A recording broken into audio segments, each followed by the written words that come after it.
Chapter 21. Sounds of people murmuring and milling about the restaurant couldn't drown out the pack's conversation, at least not when it came to the lichens hearing each other. Roz had to lean in to make out some of the softer voices across the large round table. The pack that surrounded Konrad and Roz seemed festive, almost as happy as he and she were, and Roz didn't think anyone on the planet could be as happy as she and Konrad were at that moment. The French waiter brought 2 bottles of champagne, opened one for Wendell to try, and when he nodded, the garçon filled everyone's glasses. The group members waited for the server to leave before raising their glasses. Wendell's chest swelled with pride. To Roz. The 8 words surrounding the table echoed his sentiments, and glasses clinked all around. After everyone had taken a sip, Konrad sighed. I can't thank you enough. Had no idea you'd help if I was in trouble. Barrett sat next to him and clapped him on the back. Don't be daft. We always protect our own. Konrad hung his head. But last I knew. Lois held up one hand. Last you knew we were taken in by a con man, and all of us made a terrible mistake. The table grew quiet and Konrad smiled sadly. Everyone makes mistakes. At least it's over now. Let's not dwell on it. We're here to celebrate. He raised his glass again and everyone followed his lead. To renewed friendships. Everyone clicked their glasses as before and took another sip. Those jurors took no time at all deliberating, did they? Wendell asked Roz. Did you know it would go as quickly as that? Roz laughed. I knew we were in good shape when they frowned at the DA during his closing argument. Every one of them looked like they were thinking, what? Do you take us for morons? Konrad squeezed her hand under the table. I was worried there for a bit, but I knew you could do it. Roz blushed and looked at her lap. I'm afraid I wasn't so confident. Until your pack came to the rescue. It really could have gone either way. Barrett looked at her askance. Even with the guards standing by their descriptions. She glanced around the table. That's all we had before you guys testified. As you heard, the DA tried to say the guards were under so much stress that they could have misestimated his height and build, or that he was involved in another way, like the getaway driver. We wouldn't have let them win, Lois said. Roz raised her eyebrows. Meaning what? Barrett quickly interjected. Don't worry, we wouldn't have devoured a whole courtroom full of people. The others laughed. Roz had to smile too. It would take some time before she understood her mates. People. She supposed it was the same for any young woman just getting to know her lover's family. Almost. Did you have more evidence up your sleeves? Konrad asked as he glanced around the table. Lois chuckled. Just that I'd give you an alibi if you needed one. How? He asked. I'd say we spent the night together. Konrad's eyes popped. But that would have been a lie. He glanced at Roz. She didn't react, just waited for Lois to explain. I know.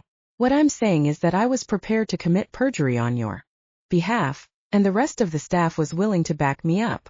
Roz leaned back. But what if you got caught in that lie and they came after you? Lois grinned, showing her elongated canines. I'd tell them to bite me. The whole table laughed. When the group quieted, Konrad stared at Wendell. Did you mean what you said? About offering me my job back? Absolutely. The board discussed it as soon as we knew we could find you.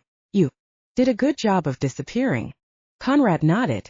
I didn't know if there would be more retribution, so I went completely off the radar. You knew where Nick was, though. And your brother is 100% loyal to you. He refused to give us any information. I mean, not one word. We didn't know if you were dead or alive. Konrad nodded slowly. I swore him to secrecy. We had our own business, so I paid myself in cash and used my brother's name on our business account.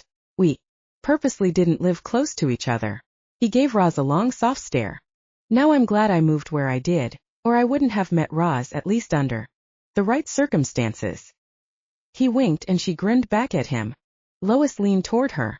I was thinking of going to law school at some point. The school could use some free legal consultation from time to time. Tell us what it's like to be a defense lawyer, Roz. She groaned. To tell you the truth, I hate it. I've spent the last several months trying to think of something else I could do for a living. Really? That's too bad. What have you come up with? She and Konrad exchanged glances and chuckled. Oh, let's see. We tried ballroom dancing. It turns out I'm a klutz with no timing and I sprained my ankle. Then when I got better we tried bartending. Same thing, only some guy was being a jerk to me and Konrad got into a fist fight with him. We narrowly escaped being arrested by paying for the damage to the bar. The group laughed. Then there was skydiving, Konrad added. Roz heard a few gasps around the table.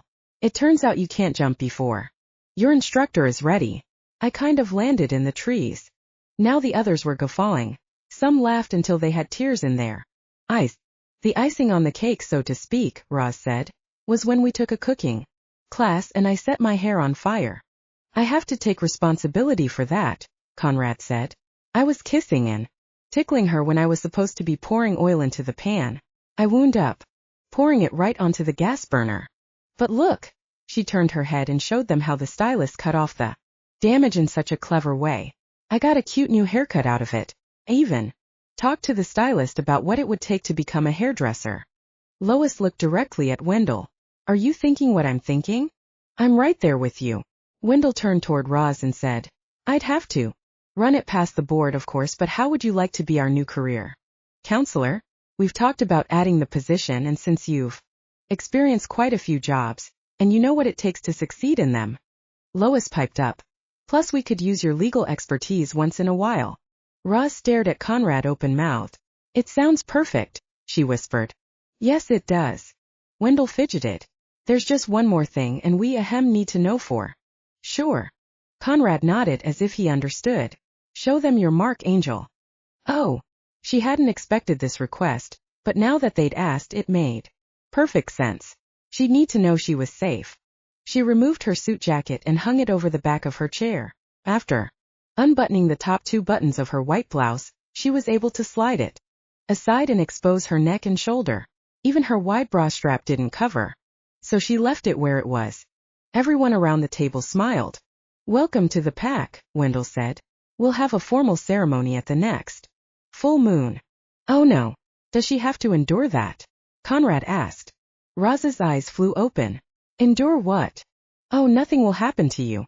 You'll just have to put up with a whole bunch of wolves taking their turn sniffing you so they can distinguish your scent in their other form. Roz smirked. As long as they stay away from my crotch, everything will be fine. Konrad glanced around the table. They'd better. Their group sailing lessons had finally ended, and Roz and Konrad were taking an O'Day sailboat for their maiden solo voyage. The autumn wind could be strong, but that day it was perfect, 10 knots winds from the southwest. There was a clear blue sky overhead, and Roz had applied plenty of sunscreen. The instructor, who had spent several weeks with them, beamed as he watched them stow the canvases covering the sails. Roz knew she and Konrad worked as a team, in perfect synchronicity, yet the instructor would never understand why. It really helps to communicate directions to each other telepathically. Yeah, and no need to shout over the wind. As soon as Konrad had tightened the ropes in the widgets, the instructor asked, Ready to cast off? Konrad saluted the instructor. Aye aye, Captain. The seasoned sailor laughed. You're the captain now. Co-captain. He pointed to Roz with his thumb. Konrad started the motor. Roz waved to the instructor as she used the stick to guide them out of the marina. Navigating the harbor required a little mechanical power before raising the sails.